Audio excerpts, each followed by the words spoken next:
Thanks very much, Joe. Thanks to Joe and Julie and everybody who's organized the meeting, and really to all of you for coming.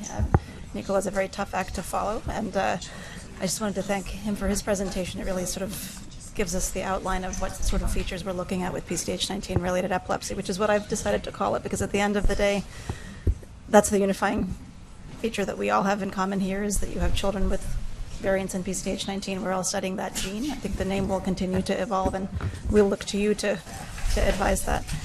When Joe asked me to talk about zebrafish models of PCDH19 a few months ago, I was a little bit quaking in my boots because we really didn't have a lot of data at that time. We actually have some preliminary data now that I'm very pleased to be able to share with you. But I really wanted to talk about this as one potential model, and you'll hear about other ones today, about how we can translate from the clinic to the bench. Don't have any disclosures. Just in terms of a little bit of context for PCDH19, I'll go over very briefly the complex genetic architecture of epilepsy that we've learned over the years, and really talk about a precision medicine framework for PCDH19 translational studies, because I think ultimately that's why many of us are here. We're really looking for not just another drug that might be useful for epilepsy at large, but really specific treatments for your children, specific treatments that might target mechanisms that we still haven't figured out for this disorder. And then I'll go through a little bit of background on mutations, and I've put an asterisk there because we're talking about mutations and variants, and we often use these terms interchangeably. And as Nicola pointed out very aptly, when we have gene panels giving us variants in a number of different genes, it's quite difficult sometimes to really know whether that particular variant is disease-causing or not, or if you have variants in 2 epilepsy genes, does that mean your child has actual problems with both of those genes in a way that's interacting, or is it one or the other or both? And I would say for the number of cases that we've been referred to our epilepsy genetics program for PCDH19 related epilepsy, sometimes referred because they heard the ganaxolone study was up. I'd say about a third of them actually we really couldn't convince ourselves that, especially after trading notes with Joseph and Ingrid and sort of going over the cases, we couldn't firmly convince ourselves that that was what was going on, and have gone on to do other studies in those patients. So we'll go over how we're looking at those variants or mutations, and then I'll talk about the approaches to model PCDH19 in the zebrafish.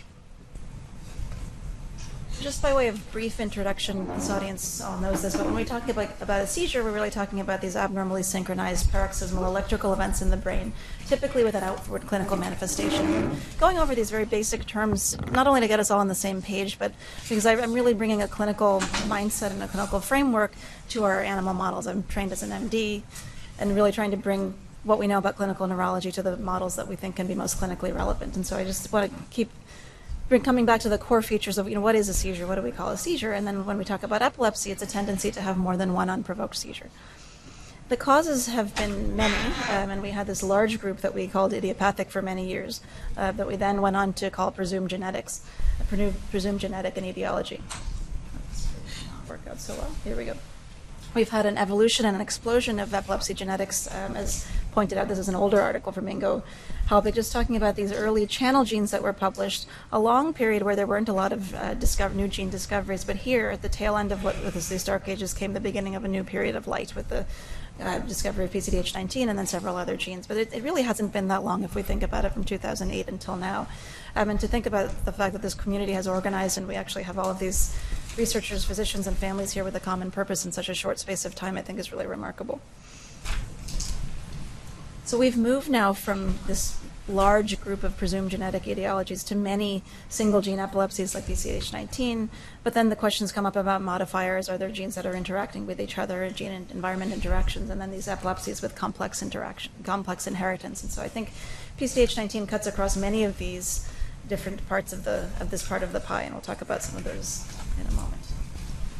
So when I talk about the complex genetic architecture of epilepsy, it really comes down to the fact that epilepsy is not one thing. It's a heterogeneous group of disorders. We have epilepsies, and the ones that are genetic are not all of one type either. So there can be inherited epilepsies in families, there can be de novo epilepsies and de novo mutations. There can even be de novo somatic or post-zygotic mutations.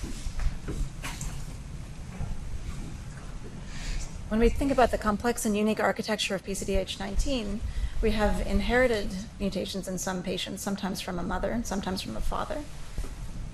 We can have de novo, mostly in girls and women so far, mutations that we can identify in an individual, but not in the blood cells anyhow of their parents.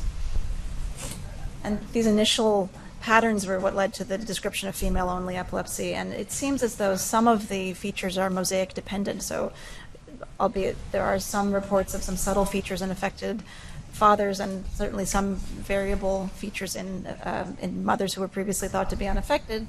They were largely considered unaffected, but then you have these de novo cases that are more severe. So there's this feeling that there's a mosaicism at play, that you have to be mosaic. So females are mosaic with one copy of an X chromosome active and the other one inactive, and you have to have that combination to be able to have PCDH19 related epilepsy. That's fitting then with this idea that now there are de novo mosaic boys who have been seen, the cases Nicola went over, and presumably, although when we were talking yesterday evening, we really don't know of any, but presumably there are going to be some de novo post-zygotic females as well.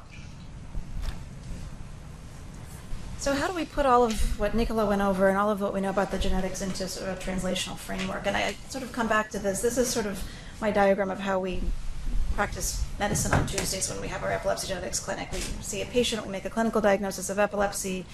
If possible, we do a genetic evaluation, and then we use empiric treatment, the same treatment we use for PCDH19, we'd also use for SCN1A and any other epilepsy, really not taking into account what we've begun to understand about the science. And what we'd like to do is really push things forward by understanding better the clinical diagnoses, forming registries, syndrome-based registries, gene-based registries, using what we know about the gene discovery for the last 10 years really to infuse that genetic evaluation into something very directed and specific.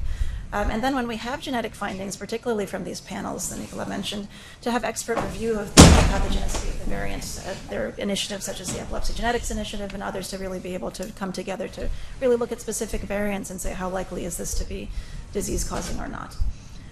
The registries can absolutely help us inform that process, but ultimately we'd like to be able to take all of what we know from the human genetics to do functional assessment with models, whether they're in vitro models with iPSCs, in vivo models with fish or mice, and really begin to understand the neuroscience of these disorders. That'll help us figure out the pathogenicity and also the druggability, how druggable are some of the mutations that we see. Ultimately, that'll lead to preclinical trials and finally to precision treatment clinical trials in our patients. We're trying to do this at Boston Children's Hospital, so I just wanted to introduce you to members of our team, many of whom are here. So Lacey Smith is one of our genetic counselors who's running the PCDH19 Registry Boston arm. Christelle Ashkar is our almost graduated fellow who's going to be joining us on faculty. And then we have genetic evaluation going into the research realm with clinical registries, gene discovery in the lab. And then I want to point out expert review of pathogenicity in part with Epilepsy Genetics Initiative, functional assessment of the epilepsy genes, and we have our FISH team here who have been working on trying to set up the system to be able to do that, including Jessica Trulio, who's here in the audience. And we hope that this will ultimately lead to precision medicine trials that we can take to our patients. In terms of specific PCDH19 activity, we have the registry that we've set up with Joe and Nilika at UCSF. Mutation discovery continues both on the clinical and with our research exomes. Expert review of pathogenicity amounts to us sitting down initially in our lab meetings and going over, here's a new variant, where does it fit, has it been seen before, but often reaching out to people in the community who are here, have you seen this before? We'll often email Ingrid Scheffer and say, here's a phenotype, it's a little bit borderline, here's the variant we have, what does this mean? And I think, again, this speaks to the richness of having a community like this, that there are people at all of our disposal to be able to go to. And finally, we're working on our zebrafish models I'll tell you about in a moment. We still really don't have any preclinical trials, and so this remains quite a distant dream, but hopefully we will get there. So in terms of the zebrafish studies, there's some fundamental questions before diving into zebrafish research for a given gene. And we're relatively new in this field. Again, we've sort of taken what we know about human genetics and we've now brought it to an animal model. And there's some basic things you have to go through in terms of thought processes about, is this something that could even be modeled in this system? We need to know what mutations we'd like to model. We need to think about methods and metrics for seizures. How do we really capture what we know as seizures in our patient population into an animal model? So can we approach PCDH19 with zebrafish studies? There's a few core questions to ask. One is, we actually know zebrafish are vertebrate animals, and we know that there's a fair amount of homology, so similarity in the DNA sequence between humans and zebrafish. And between human PCDH19 and zebrafish PCDH19, there's about a 70% homology. So that doesn't sound necessarily great. It's not like apes where it's 99% and so on, but actually 70% homology in the zebrafish isn't bad. So when we talk to the people who've been doing neurogenetic models in zebrafish as well as hematopoietic disease models in zebrafish, 70% is actually a reasonable amount to consider. If it was any less than 50 or 60%, we might think twice, but this is certainly well into the comfort zone for zebrafish modeling. The other question is whether the gene is duplicated. So it turns out that a lot of the zebrafish genome is duplicated. It's not really well understood why. But if instead of having a single PCDH19 on chromosome X, as we have it in humans, if you had PCDH19A on one chromosome and PCDH19B on another chromosome in the zebrafish, you can still approach that as a disease model, but you'd have to make sure you were actually capturing both of them, or if you were going to knock the genes out, you'd have to knock out both copies of them.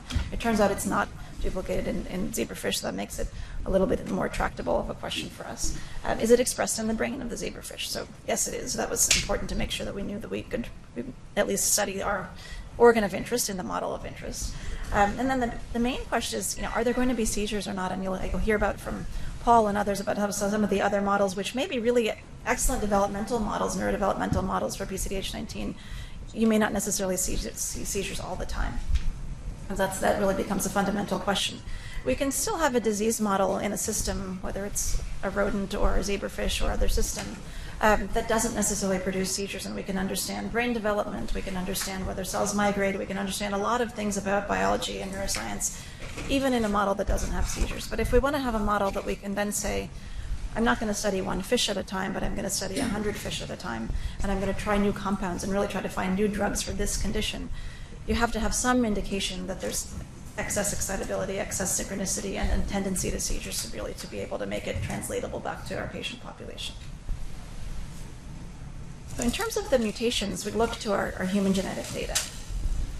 So we've been collecting now just for the last year and a half, thanks to funding from the Alliance, cases through Lacey's registry in Boston, and now we've partnered with Nilika and Joe, and we are really trying to get both sides of the US captured, really looking at our Italian and French colleagues as an example of how we can really try to capture core genetic information, but also core phenotypic information. And our hope is that we'll actually, as Nicola alluded to, really join forces across all of our groups to be able to synergize and increase the numbers that we can look at. So this is just a snapshot of some of our cases. We've put them here in a diagram of the protein. So here's the N-terminal, and here's the C-terminal of the protein. This represents the cell membrane here. So all of these yellow domains are the extracellular cadherin domains, and here's the cytoplasmic domain. We only have a couple of cases. These are truncating mutations, so the X means that the protein stops being made here. And these are two patients, one of which is a de novo mutation, so the green means it's de novo.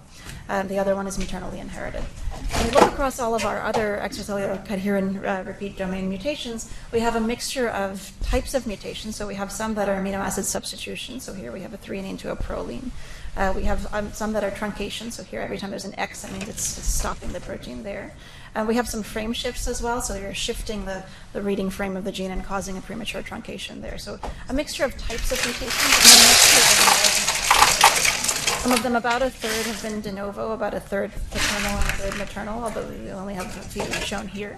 Many are still unknown, and I'm not sure what it's like in many of your clinics, but we actually don't have the best success necessarily getting parents to come and have parental testing done.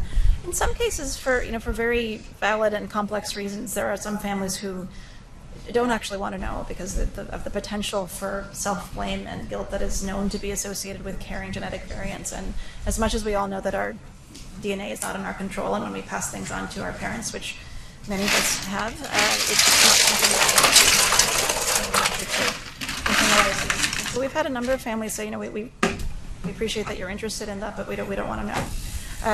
We've had one family that came to us and said, we want you to know, but we don't want to know, so don't tell us. And it ended up in the medical record, and somebody else spilled the beans. And so it's a delicate area that involves a lot of sensitivity.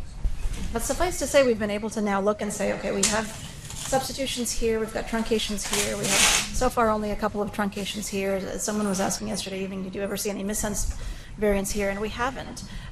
We've put a lot of stock into this idea that most of the mutations are in these extracellular cadherin repeats, and this is the extracellular domain that we think is very active.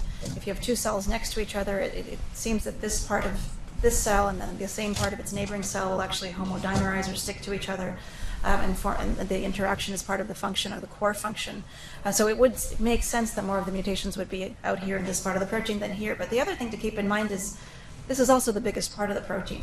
So we know that we have variation in our genes. We know that bigger genes are more likely to have mutations, and bigger parts of genes are more likely to have mutations or variants than smaller parts of genes. And so some of what we're seeing may have very much to do with the function of the protein. Some of it may just be a real estate issue. There's a lot more base pairs here to hit out here, and so we may just be seeing that. And I think really the only answers to those questions are going to be the functional work that comes forward. So how do we make models in zebrafish? The approach that had been used for many years was called the morpholino approach. It was basically what was called an antisense morpholino. It was creating a few nucleotides that would go and stick to your RNA and block the ability to make protein. So you could target the beginning of a protein and not make any protein. You could target the middle of the protein and just make part of the protein.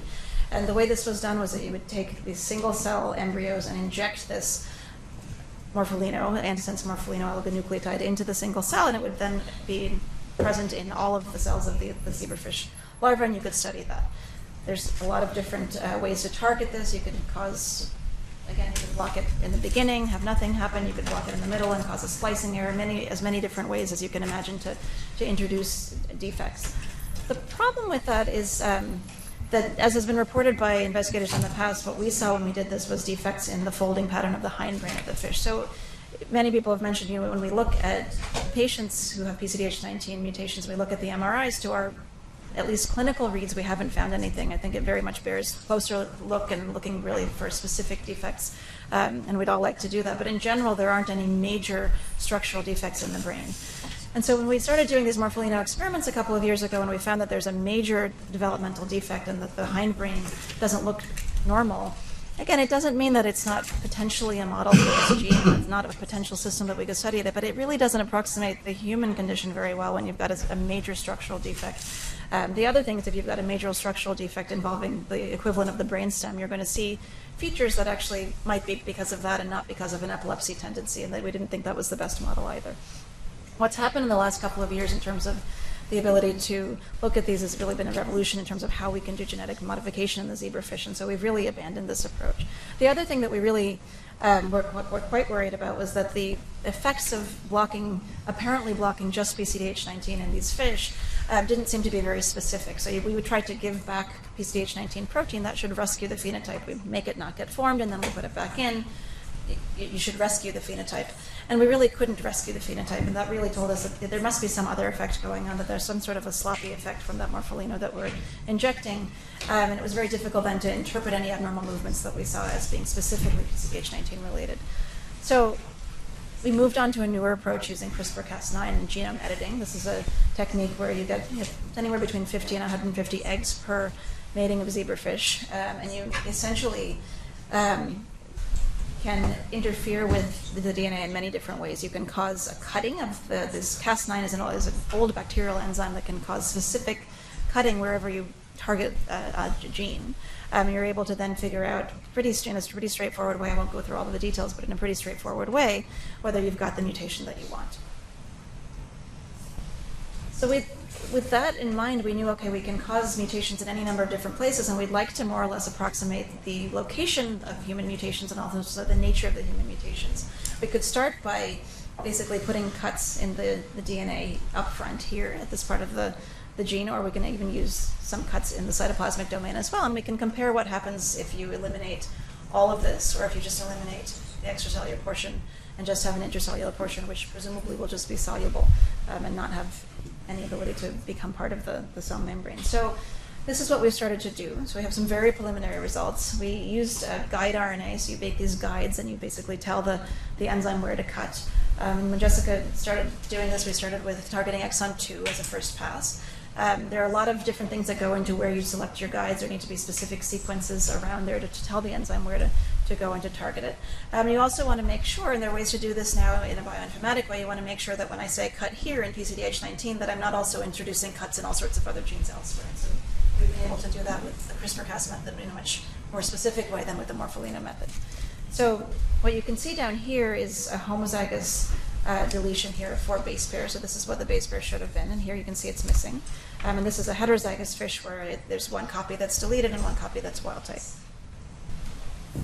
When we actually have fish that were generated, when you introduce this and you have the germline of the fish, the germ cells take it up and you can produce subsequent generations of fish to be able to study as a model.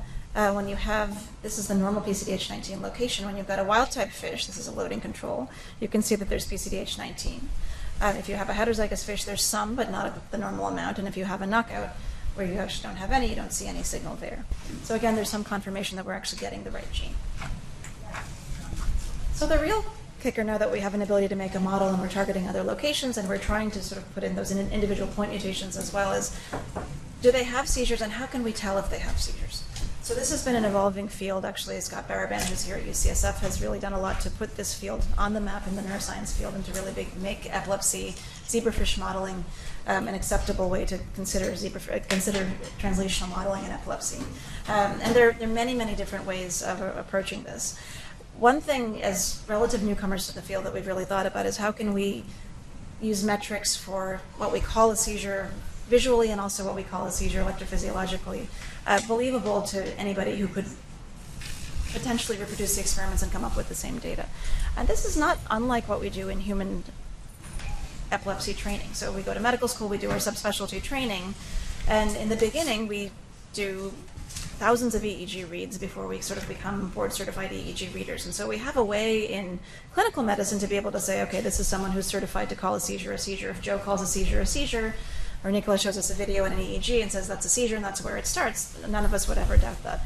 It's a little bit different as a human epilepsy person coming into an animal model field to approach this in a way where there really aren't sort of published standards and there's not sort of a board certification you can go through to sort of say, okay, when you call it a seizure, we're going to believe that it's a seizure. So we really have been spending the last couple of years trying to figure out how do we do that? How do we make this translatable, but how do we make it actually reproducible so that we can do this for this model and for many other models?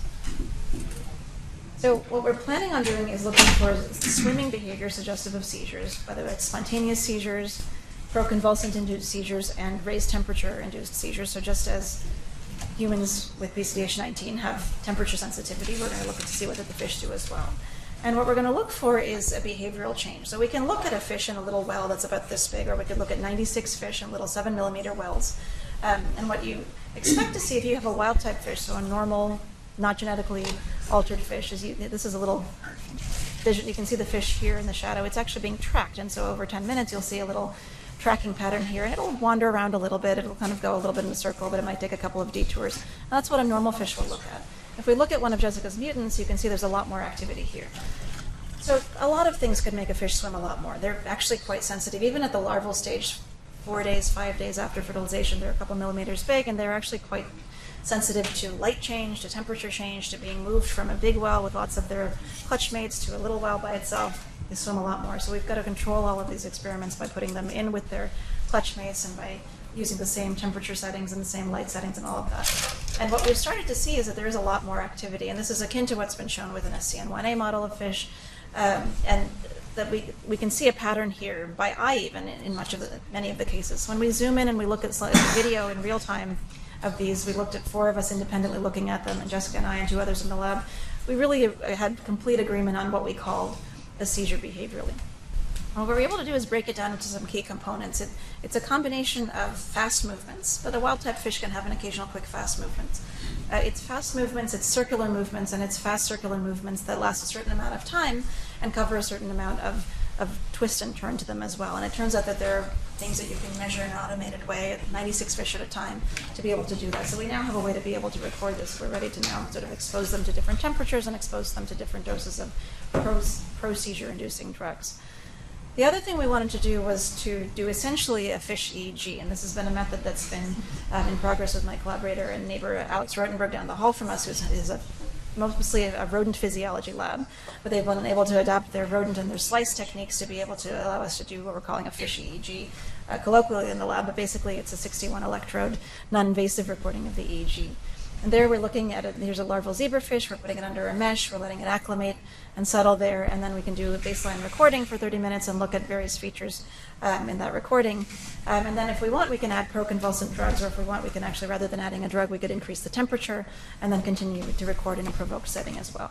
This isn't something we can do 96 at a time yet, although there are technologies developing to be able to do at least 12 at a time and potentially 96 at a time in the near future. So what do we see when we do this? Again, I'm a human EEGer first, and so I sort of want to see some things that we can measure and some measures that are not just statistically significant and sound like they might be meaningful, but have some face validity that actually seem like they might represent this paroxysmal tendency to abnormally synchronized behavior. And so more or less what we see in a nutshell, if you can see in the pictures, is here's a wild-type fish. There's some little bursts of activity. This is just sort of the baseline activity, and occasionally you'll see like a little extra burst there. And what we're seeing in the mutant fish reproducibly is just more of these bursts. And that, that's just, I'm just showing you 5 seconds here. So you could take a random 5 seconds of this, and you could take the least active 5 seconds of the wild type and the most active 5 seconds of a mutant, and it would look good, but it doesn't really give us a reproducible results. What we really tried to look at is what can we measure, and what could I record blind to genotype and Jessica measure with parameters that we set ahead of time and sort of say, is there really a difference between the group A and the group B fish? So what we looked at was spiking, so the average number of spikes per second. And again, this is something with human EEGs we've sort of internalized by reading our thousands of EEGs, and we have a sense of what we've defined as a spike and what we've defined as abnormal and even what we've defined as a seizure, more or less, although it's taken about 100 years to get there. We're really trying to get something that at least is digestible and something that's reproducible here. So what we looked at was spike rate. And we looked at our wild types. We sorted them out after the recordings were done. There's a certain baseline spike rate per second, and the mutant fish had a much higher spike rate per second. We also looked at the peak spike. So not only is it the average per second higher, but the peak spike, like how fast do you ever get with the spiking, was also much higher with this mutant. And then we looked at burst. So what is a burst? We defined a burst as a period of spiking at least 4 per second that had to be at least more than 2 standard deviations above the mean for the wild type. And it turns out that wild type fish have some bursts as well, so it's not a uniformly abnormal behavior. But the mutant fish had a lot more bursts. This was actually with a very small number of fish, so that actually took only 5 fish in each category. And this was our first run of, let's see if we're seeing any difference at all, because we felt like we were seeing a visible difference. So now that we have these techniques under our belt, we can really do different mutations in much greater number, reproduce these results, and really sort of get a panel of mutations with a panel of abnormalities. We don't necessarily have any reason to think that a mutation that's causing abnormalities in one part of the gene will necessarily cause a different pattern than the other, but we're certainly going to look to see. So how can we get from here, this model that we now feel comfortable with, genetic techniques we feel comfortable with, recording techniques we feel comfortable with, how do we get from there to precision treatment for PCDH19? So one fundamental thing that we need to do, and we, meaning all of us, is to understand what PCDH19 does. We still don't really know what it is. It's predicted by its shape and structure to be a cell adhesion molecule, as are the other protocadherins, and there have been a few studies showing interactions with other cadherins, for example. But it seems to have a role in early development and neurulation. There have been some morpholino studies earlier on that showed that. Again, some questions about how specific that is to PCDH19. I think Nicola was alluding to the potential role in migration of developing neurons. Certainly there's a recent paper from the Thomas group looking at mouse in vitro studies of neurons from mutant mice, suggesting an abnormality in migration. And then there's a nice study from last year looking at the zebrafish optic tectum, so hindbrain basically, that looked at migrational abnormalities as well. So we think that there's some potential role for abnormal migration. Whether we can see it or not in the MRI remains to be seen, but we absolutely should look. And certainly these cell adhesion roles with a role with N-cadherin as one of its binding partners. So we have, before we can really even talk about precision treatment, we can develop models and sort of make sets of fish that we can throw drugs on and so on and so forth. But we really have to also think about, well, which things do we want to try and what classes of drugs do we want to try? And to do that, we really have to understand what's going on with the gene. So I think we're really at the beginning of that part of the story. What we're doing in the meantime is to really try to develop several lines with mutations, determine which have the most seizures by the behavioral analysis and the physiology. And as a starting point, we can test known drugs in these models. So we talked about efficacy of Depakote, which is so-so. I don't think we're going to necessarily put bromides in the fish, but certainly clobazam and its cousins, lorazepam and diazepam. And we can do some amount of testing of known drugs to see if our model is at least shaking out to look like a human model in that sense, before we then move on to high-throughput drug screening of FDA-approved compound libraries in zebrafish. There's a very nice example of how this has been done in another gene, in SCN1A by Scott Baraban's lab, where they found that clemizole, which was an old antihistamine, it turns out, could actually block the very active seizure behavior in this model. And this has really become a paradigm for those of us in the zebrafish modeling field in terms of what we'd like to do with our models, not just have a model that makes seizures and is a biological tool, but also a model that we could potentially use to find drugs for a specific gene. So again, I mentioned our team here. We really are very, very pleased we can look at more mutations with the registry across our 2 sites, and hopefully we'll be able to garner a lot of other U.S. Investigators and partner with our Italian and Australian as well as our French cohorts, whom I'm hoping to meet if the floods aren't too bad in Paris this week. We'll go on again with the expert review of variant pathogenicity across many sites, and so I'll be calling on many of you to see if you've seen this before. And we've got this child with this other syndrome who also has a variant in PCDH19. Could that be an interactor or not? What do you think? And it's really sort of having a community like this, as I said before, is very valuable to be able to do that. And we'll move on with our zebrafish models and hopefully get a preclinical model in the next few years. So with that, I wanted to thank, again, all of you for your attention, but mostly the Alliance. We were brought together by the Dravet Syndrome Foundation, actually, a couple of years ago, who said, you know, we've been working with the Boston team. The CH19 Alliance wanted to partner with a group to make a registry. There's a strong tie out here at UCSF. Joe and I are old friends from residency. He's the best junior resident I had.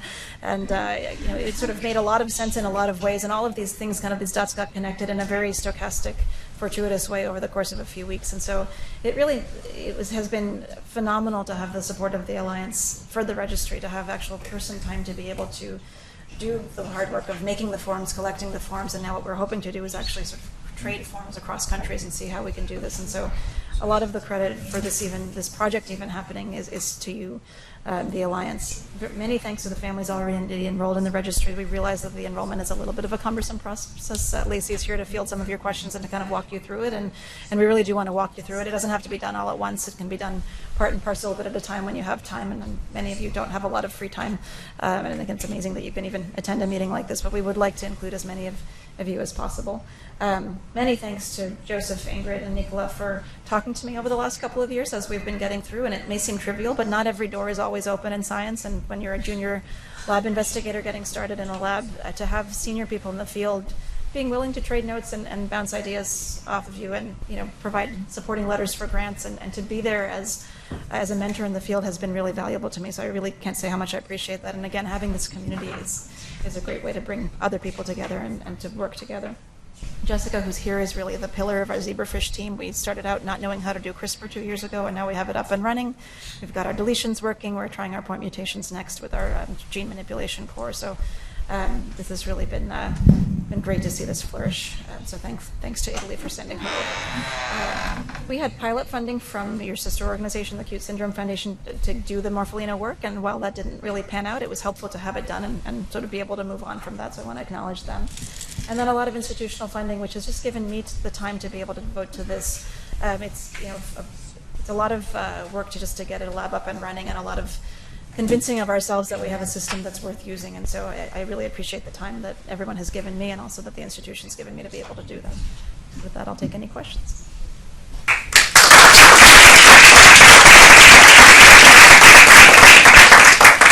I just have one quick question, Anna. Maybe I missed this. Can you comment on the gender of zebrafish? So there's a lot of things that I was hoping people would ask about that we've been racking our brains around. You can't tell at the larval stage, but so there's a couple of major issues with the zebrafish. So when I talked about the human phenotypes, we said that there's going to be some mosaicism dependent and probably some mosaicism independent features, like the seizures seem to be mosaicism dependent and so on. With mice, it turns out that PCDH19 is on chromosome X. With zebrafish, it turns out it's on chromosome 14. And then the other issue with zebrafish is that we don't actually have the X inactivation. It's thought that there may be some X inactivation, but there isn't even the same type of X inactivation. So in the genes that over evolutionary time were previously not on the chromosome X and are now on chromosome X, what does that mean about the ability to study an X-linked protein in this model? We were very worried we'd see nothing because we weren't able to do that. So it turns out we're seeing something despite that. But the other thing that we have to do really if we want to make a mosaic model is to use the CRISPR technology, and rather than sort of going to the final model where you've got a deletion in all of the cells, along the way you generate mosaic fish. So what we have to do is create mosaic fish, but they're not going to be genderable at that stage. So it's they're quite an interesting organism. You don't actually see any external evidence of gender determination at that stage yet. It isn't until much later. So they can't actually even breed until 2 to 3 months, and they don't have the ability to, we don't have the ability to sort out which is which gender until a little bit before that. So it's a question that we thought actually might be a sinker, but it turns out not to be, really because the germline deletions are still symptomatic, but also because we have a mosaic model we can fall back on. Yeah.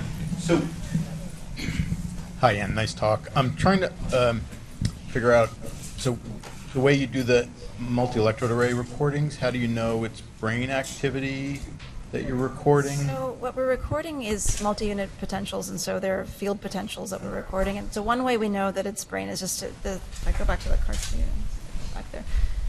So as you can see, the array is actually bigger than the head itself. So we're gonna, if we looked at all of the channels, and we looked at these channels, for example, and these channels, we'd be getting eye movements, and that's not what we want. So we're going to analyze the channels that are actually in the brain region, and then you can. You put it on top? On top. Well, it's actually, we're turning it upside down and laying it on, so it's sort of it's close to the top. And are they in auger? They're not in auger. They're meshed down, and we've done it paralyzed. We've done it not paralyzed. You sort of see the same things. It'll probably in the long run be easier to paralyze them just to keep them still. But the issue of which electrodes is going to be very important. We don't want to be looking at eye movement. We don't want to be looking at synchronous things. But the other thing we're looking at is spatial coherence. And so if we see a bunch of firing here, and we see a bunch of firing here, and a bunch of firing here, it's hard to argue that that's synchronous brain activity. Whereas if we see synchronous brain activity in burst, in a wild type coming from here, and then in a mutant coming from the same regions, and it's the head region, at least there's some anatomical reason to feel like we're recording brain. But the other thing is that the